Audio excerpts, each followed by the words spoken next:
બંગાળમાં સુવેન્દુ અધિકારીના પીએની હત્યા. નોર્થ 24 પરગણામાં 4 ગોળીઓ મારી.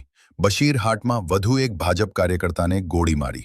પશ્ચિમ બંગાળના કોલકાતામાં ભાજપના નેતા સુવેન્દુ અધિકારીના પીએ ચંદ્રનાથ રથની બુધવારે રાત્રે 11:30 આસપાસ ગોળી મારીને હત્યા કરવામાં આવી છે. આ ઘટના કોલકાતાના મધ્ય ગ્રામ વિસ્તારની છે. જાણકારી અનુસાર ચંદ્રનાથ સફેદ રંગની સ્કોર્પિયોમાં સવાર હતા. ત્યારે બાઇક સવાર હુમલાખોરોએ તેમના વાહનને રોક્યું અને નજીકથી 4 થી 5 રાઉન્ડ ફાયરિંગ કર્યું. ગોળી રથના છાતીમાં વાગી. ત્યારબાદ હુમલાખોરો ઘટના સ્થળેથી ફરાર થઈ ગયા.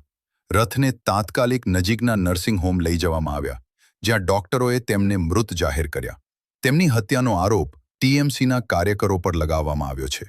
બંગાળમાં 4 મેના રોજ પરિણામ પછી હિંસા શરૂ થઈ. છેલ્લા 24 કલાક દરમિયાન 4 લોકોની હત્યા થઈ.